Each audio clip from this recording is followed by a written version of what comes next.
Welcome to Satsang. It's so beautiful to be together on this eve of Ganga Dashera. Tomorrow is the sacred day that Ma Ganga came on to earth for all of us. So it's a very, very, very sacred time. It's a time of the energy of the presence of the Mother Goddess, of course. But it's also a time of the energy of liberation, of freedom. That's what Ma Ganga brings us, is the energy of liberation, the possibility of freedom. And so this is a time where, yes, we honor her, celebrate her, have a dip, sing her glories, do her puja, all of that. But on a really deep level, it's a time of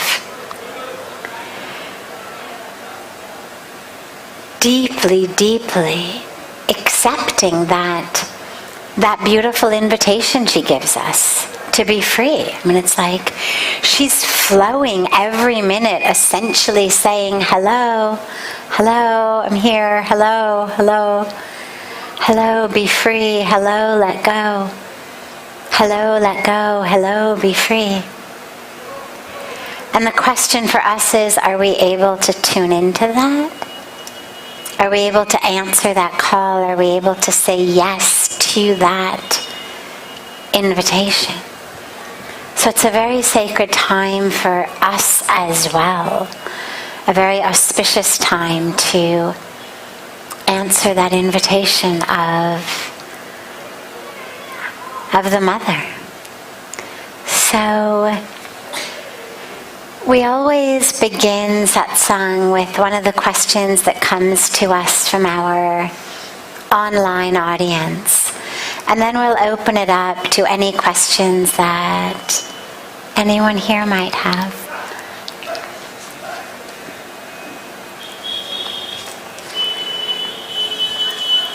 How can I surrender control and surrender to the divine will, even when it feels like everything is falling apart? How to surrender to the divine, even when it feels like everything is falling apart. You know, it brings up such an interesting question, because whenever we talk about surrender, in Sanskrit and in Hindi and therefore in India, it's got this beautiful positive connotation, samarpit. Like, nobody would say that samarpit was a bad word. It doesn't make you feel weak. It doesn't make you feel like a failure. It's a beautiful quality. It's a virtue. Samarpan is a virtue. In English, though, surrender is kind of a bad word. It's like, oh, you're a failure, you're weak, you're giving in, you're giving up. And so this aspect of surrender is really interesting, because you think, well, what are my choices? Okay. So if we say we have two choices, let's just keep it simple. Two choices: surrender and don't surrender. Okay. Now let's take the don't surrender option. Because if you're going to give yourself choices, you have to understand the validity of each choice. So, two options: surrender, don't surrender. Well, look at the don't surrender option. What does that even mean? I mean, when you say, I won't surrender, I refuse to surrender, what does that really mean on a practical level? Zero. It means nothing. All it means is, I insist on being miserable. I refuse to surrender is essentially the equivalent of I insist on being miserable. Because the universe doesn't care if you surrender or not. The universe isn't saying, oh, you're not going to surrender? Okay, no problem, we'll do it your way. I mean, if that was how it worked, there would be a valid argument for not surrendering. But that's not how it works. The universe doesn't say, oh, you don't want it to go from summer to winter? Okay, no problem, we'll just stay summer. You want to wear your bathing suit through December and January? All right, no problem, we won't get cold. We'll just stay hot. Oh, you don't want it to rain today because it's your birthday and you have a picnic? Okay, no problem. We'll just stop the rain. So sorry, didn't know it was your birthday. I say, oh, Tini, that's not how it works. The universe is going to do what the universe is going to do. Whether you surrender or you don't surrender, the divine will is what happens.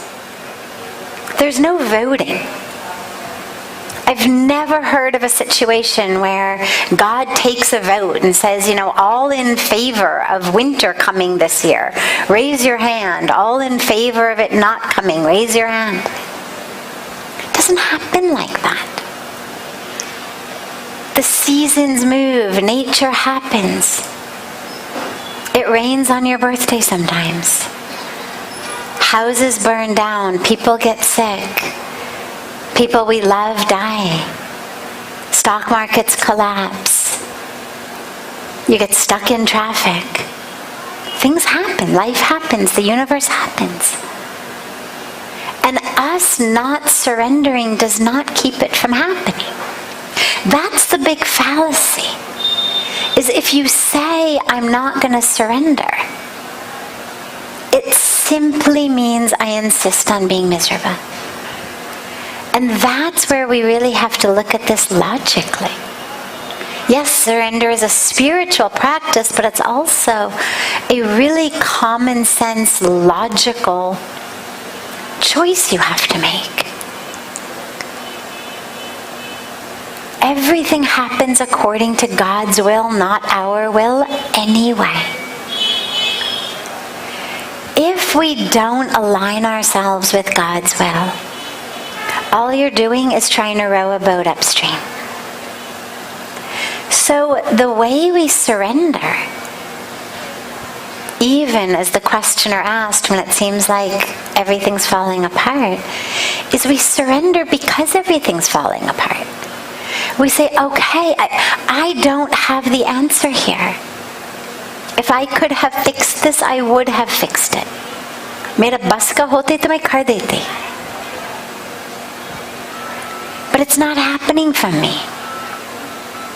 That's kind of a downside of spirituality, sort of the shadow of spirituality, is we tend to turn to God only when we've tried everything else.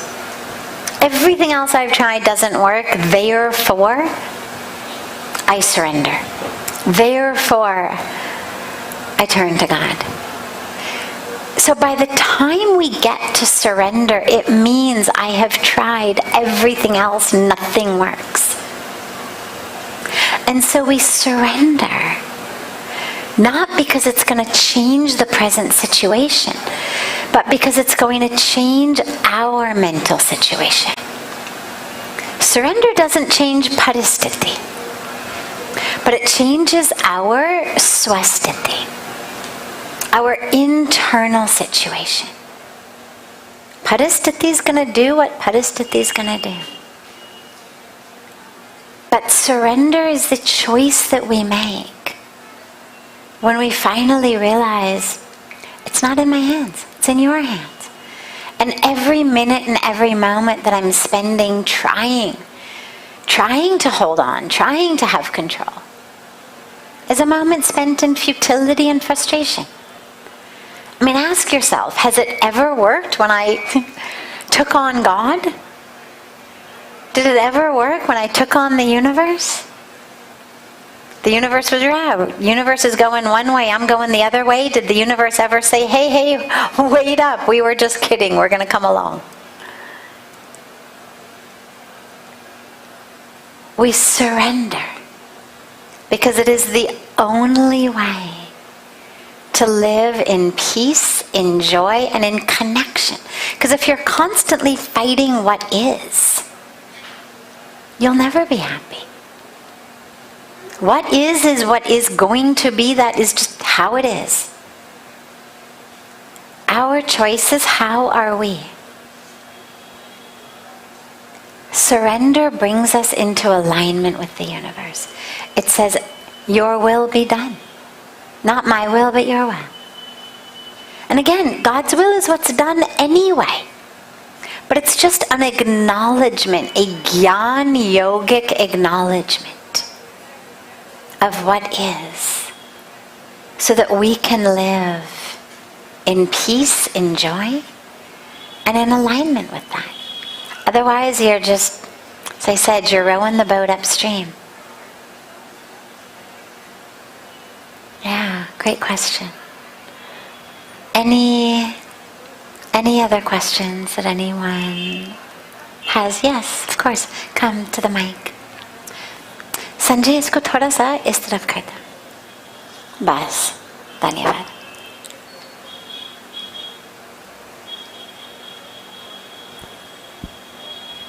Pranam Sadhviji. The question actually is from my wife. She feels fascinated both by Krishna and Shiva. One is the god of love and the other is the god of death. But she feels that if she can focus on one, maybe her meditation would be more intense. You would like to guide us? Beautiful, beautiful. So Shiva is not the god of death.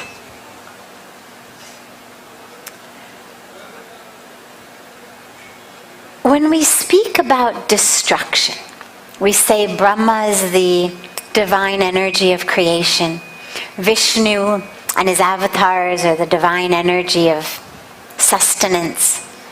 And Shiva is the divine energy of destruction. But it's not destruction in a final way. This trinity of the divine aspects it's not a line. It's not a continuum or a chronology where we say creation, sustenance, destruction, period, full stop, end of story. It's a cycle. It's cyclical. It's creation, sustenance, dissolution so that creation can happen again. It's like every year the beautiful green leaves on the tree turn red and orange and brown and they dry and then they fall to the ground. And then those leaves actually become the fertile soil for the blossoms of springtime. When disillusion takes place, and again, this is another beautiful place where science and spirituality overlap, right? Science tells us, the laws of physics tell us, nothing is ever destroyed. Nothing is ever destroyed. It changes form. It changes form. Energy changes form. Matter changes form. But it's never actually destroyed. There's no place it goes. And so Shiva is the energy of disillusion of all of that within us that is keeping us stuck. Because you want there to be a flow. You want there to be a flow in your life. Wherever anything is stagnant, that's where there's death and destruction, right? Stagnant water breeds, malaria, mosquitoes, and so many other things. Wherever anything is stagnant, causes harm. If your blood becomes stagnant, we get blood clots, you get sick, you die. You have heart attacks, you have strokes, you have aneurysms. Wherever anything, the flow of life, where it becomes stagnant, is where you get death. So Shiva is that energy that keeps things flowing. He's removing from us that which is keeping us stuck and preventing the energy and the flow of new creation. So Shiva's an energy that, for example, frees us of all the places where we cannot love. And so you say, she loves Bhagawan Krishna. But if within her, if there's fear, if there's attachment, if she sometimes prays to Krishna and wants something from Krishna and it doesn't happen, and then she gets upset and frustrated and disillusioned and Shraddha khatam ho jata hai. Bhagawan Shiva is the energy that removes that attachment, that removes the ignorance, that removes the fear so that she can love more fully. It's the energy that keeps movement. He's the Lord of yoga, the Lord of dance, this beautiful Nataraj image that we have in the middle of the ashram reminds us of the importance of dance, of movement. We have our beautiful Shankar Bhagawan meditating, and then we have Nataraj, which is this reminder that even when you're meditating, even when the physical body is still, there should be dance, yoga, movement, vitality, vibrance, not stagnant energy in you. Meditation is not about becoming stuck and stagnant. There's an inner dance that happens in meditation. And so Shiva is an energy not of this death as in an ending of vibrancy and vitality, but actually a removing of that that's blocking our vitality and blocking our vibrance. So tell her, no problem at all. Love them both. Love them both fully. But wherever her love for Krishna feels like it's not coming, or feels like it's stagnant, or wherever there's expectation and frustration in her life, anger, negative patterns in any way, Bhagawan Shiva is that sacred energy of remove that from me. Create space in me so that the energy of Brahma can recreate in me an even more empty, open, free lover of Krishna. Beautiful. Yeah, any other questions? Yes.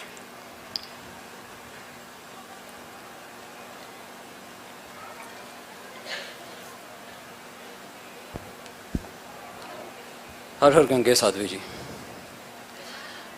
You brought up an extremely pertinent question of surrendering versus not surrendering. And you rightly pointed out that, at least in the English language, the word surrender has a slightly negative connotation. Because, it somehow tends to say that maybe you have given up. So, my question is, what is that defining moment? What is that defining criteria where one decides that, okay, till now I have not surrendered, but now the apt thing to do is surrender? Because if we surrender too soon, we might be riddled with guilt that, maybe if we had just kept on trying, we would have achieved our goal. Great question, because it raises, so I'll come to another piece of it in a moment, but the last thing he said raised a really important point. Surrender doesn't mean you stop trying. Surrender doesn't mean, okay, I've been trying, it didn't work, therefore I'm going to just sit down and, get a foot massage and eat chocolates and, hey God, you can take care of the rest. It's not that at all.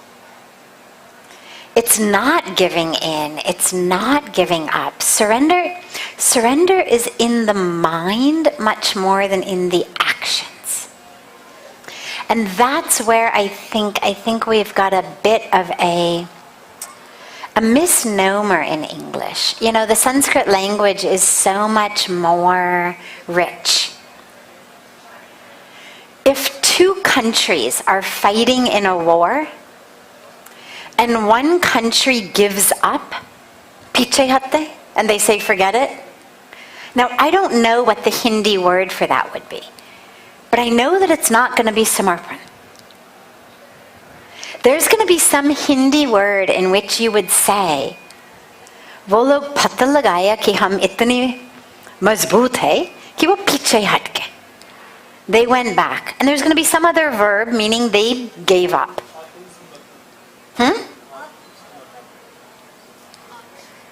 What was the first part though before Samapran? Atam.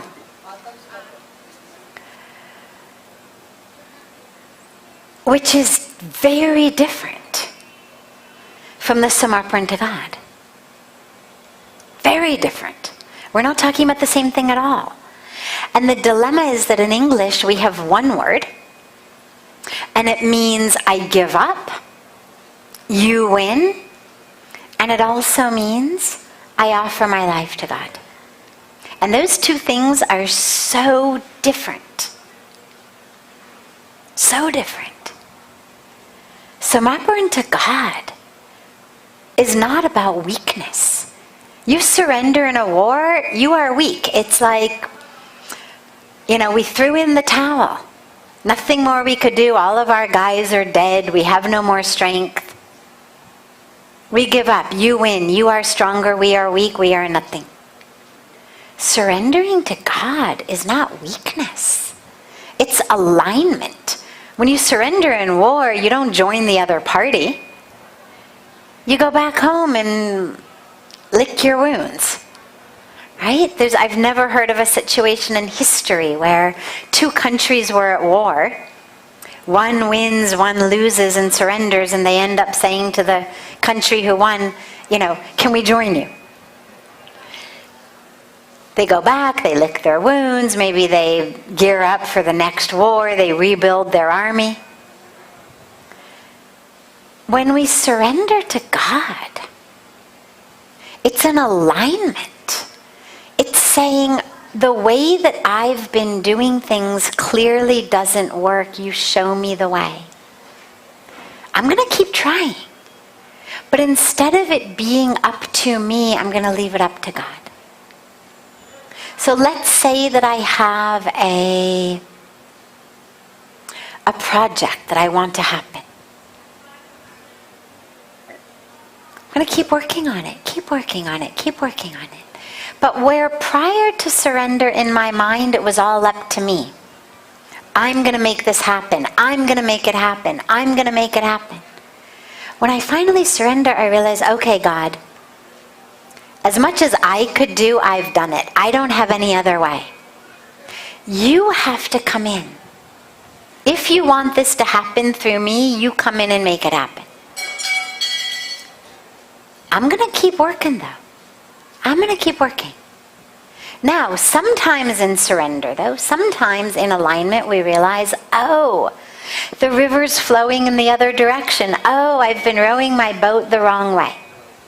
And that's when we do stop. That's when we realize, oh my God, I've been going in the opposite direction. And that takes humility. Again, it's not weakness, it's not giving up, it's humility of recognizing, oh, the river is flowing this way. I've been trying to go that way. You can keep trying. You might make it a few inches. It's not that you're not going to get anywhere. If you row really hard, you may, make it a few inches, a few feet. But it's an awareness that if I want my life to be smooth, and in that flow, I've got to turn around the boat and go in the other direction. And that's wisdom. It's wisdom to know when to stop beating your head against a wall. Right? So you keep trying. But you surrender the ego component that says, I'm going to make it happen. And you align yourself with the divine flow so that you're open to signals. And you'll know, you'll feel it. Is this going to happen? Is it going to happen? And you keep letting it flow through you. And sometimes things are meant to happen, they're just not meant to happen now. Right? Try growing a garden in December. It's not going to work. Not because you weren't destined to have a garden, not because you're not a good gardener, but because the ground is hard, it's frozen. Wait a few months. Plant the seeds again. They'll sprout, they'll grow. So surrender says, oh yeah, it's winter time, not an auspicious time. I'm just going to waste my seeds, waste my energy. Let me align myself with the flow of nature. Let me do something else in winter and plant these seeds in the springtime. That's all it's about. It's not that you stop acting at all. In the Bhagavad Gita, there's that beautiful, powerful moment, right? When Bhagwan Krishna shows Arjuna his true form. He has to get Arjuna to understand this is not just your friend giving you some friendly advice. Like, I am. Yes, I'm your friend, and I am the Supreme.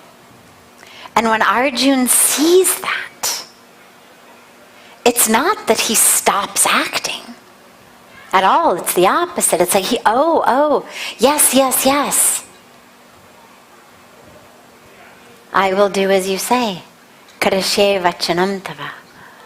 I will do whatever you say. Right? Bhagavan Krishna gives him this beautiful teaching. Whatever you want to do, do it. I've told you everything. He says, Karashe vachanam tava. I will do whatever you say. That's the surrender. Not I won't do anything. But oh God, guide me, show me. I will do what you say. Beautiful. Yeah, there was another question in the back. Yes, come forward. In the meantime, yes, come.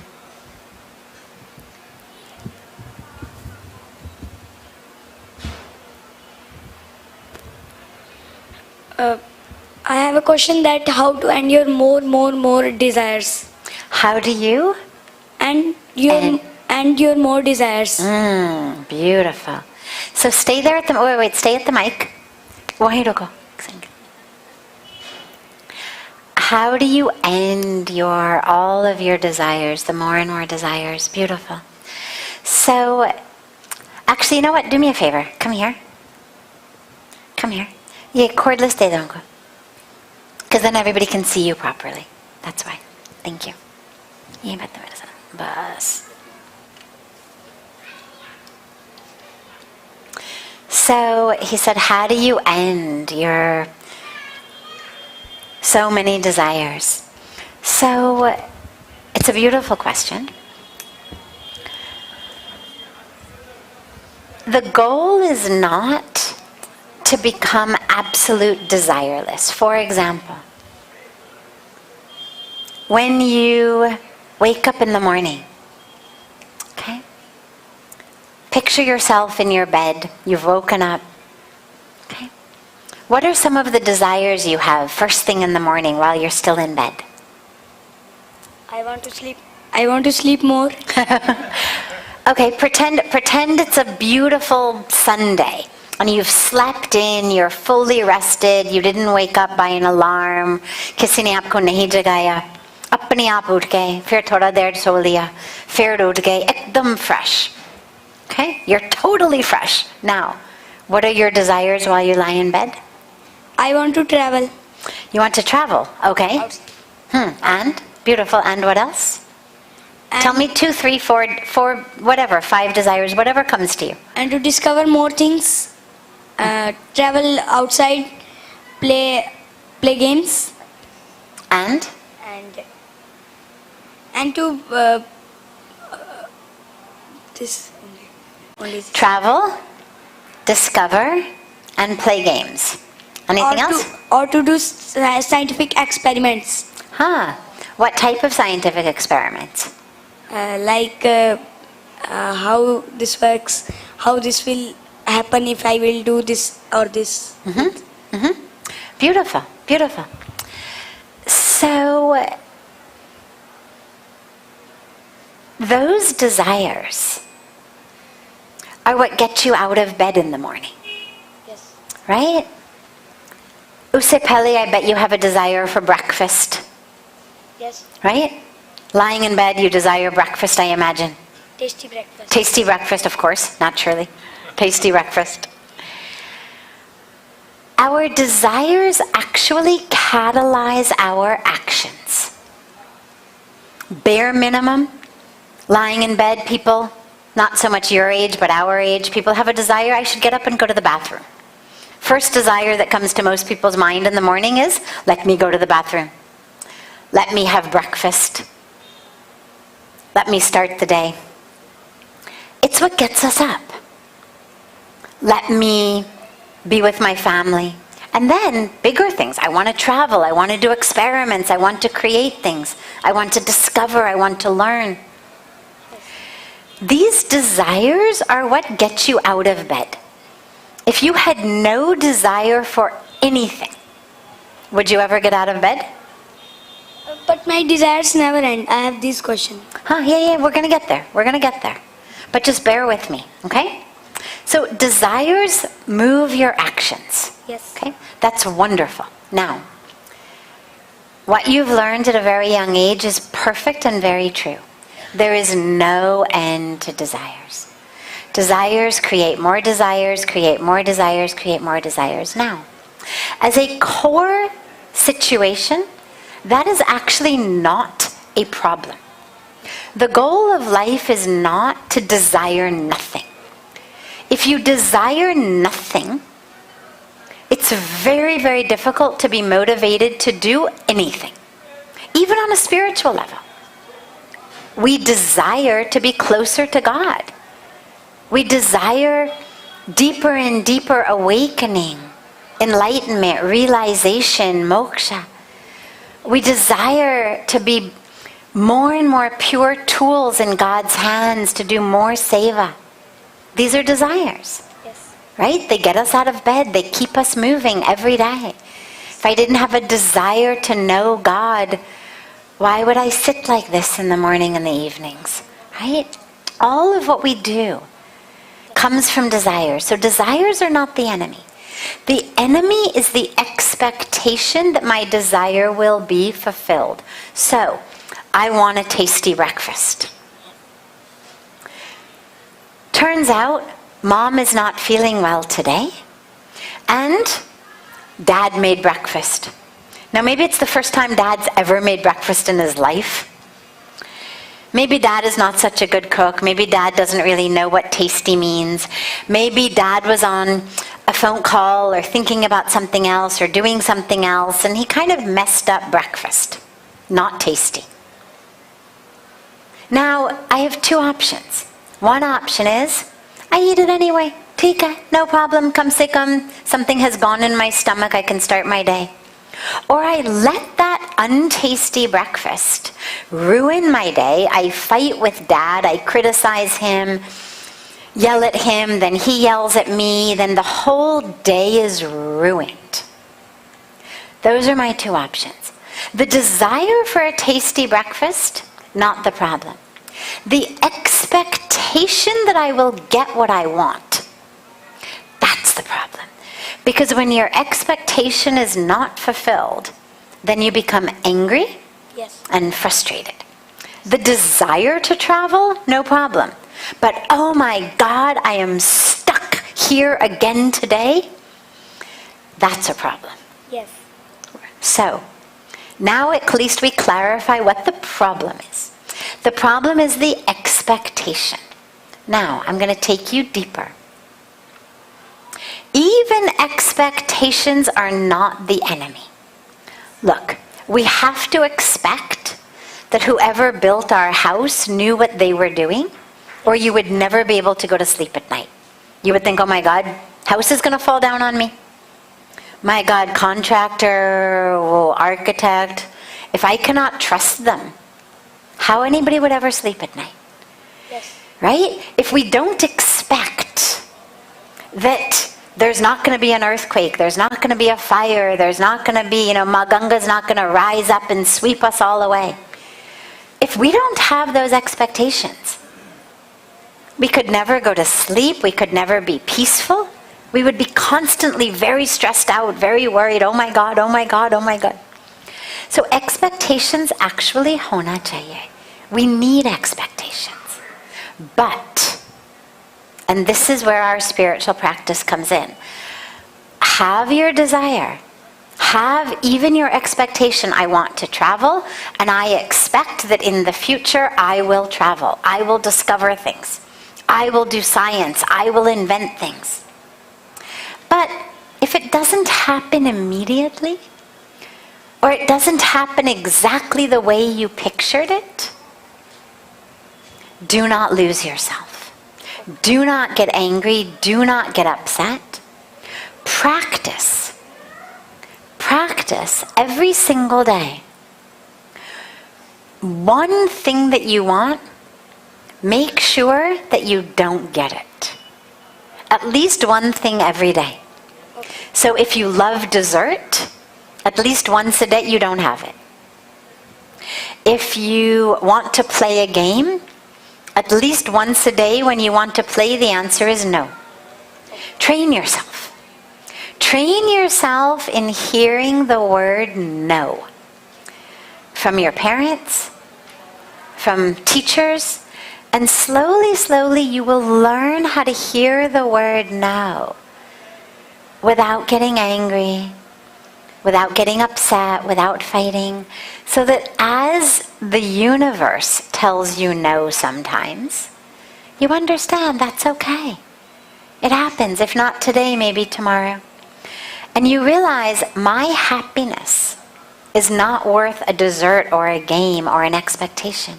Because every time you get upset, Yes. you lose yourself, right? The moment is over, the day is over.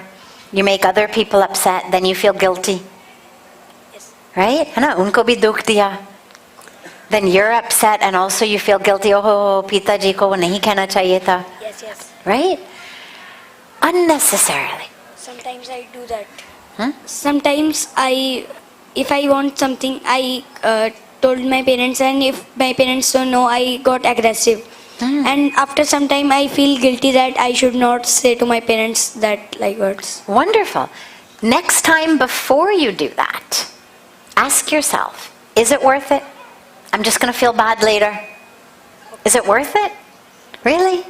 I know where this is going. I'm just going to feel badly. I'm going to feel guilty. Sharamayagi. Unnecessarily.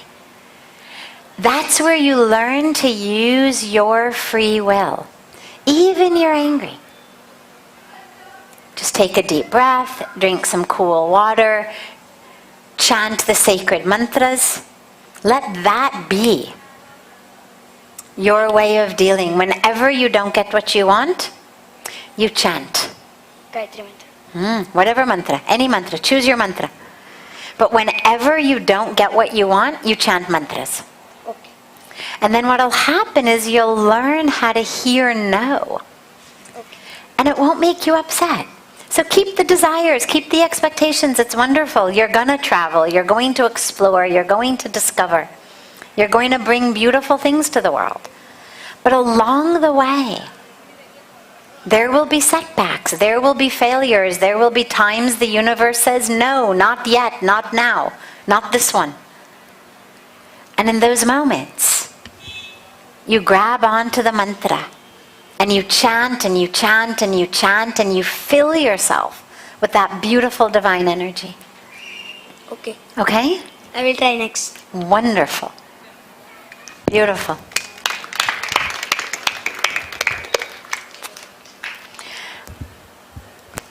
Have a beautiful, beautiful rest of your evening, everyone.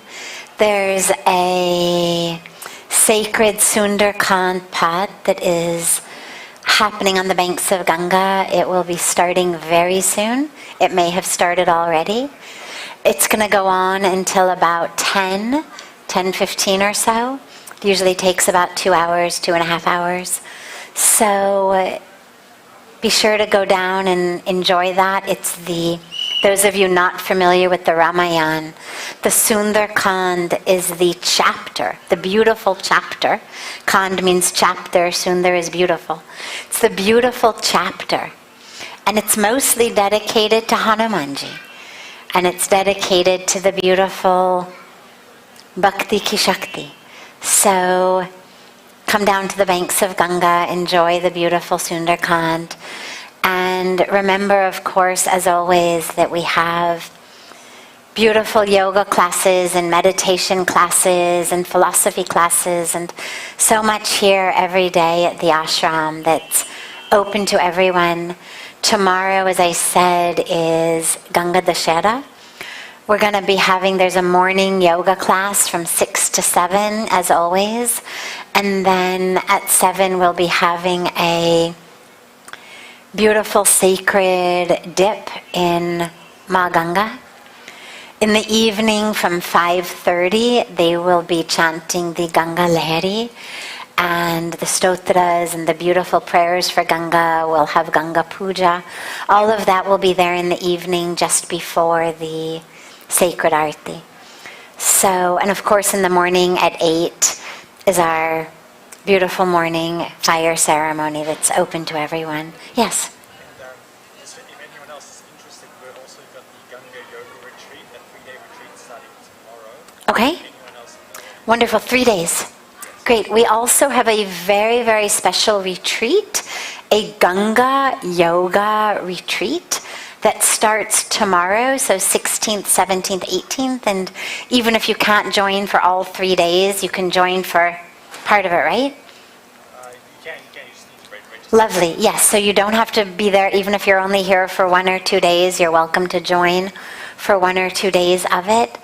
And anyone interested, Rohan will stay back after satsang and you can talk to him and get registered. It has so many beautiful, beautiful offerings, and especially our signature beautiful Ganga Yoga program here from Parmarth Niketan. And what better day could there possibly be to start a program of Ganga Yoga than Ganga Dashera?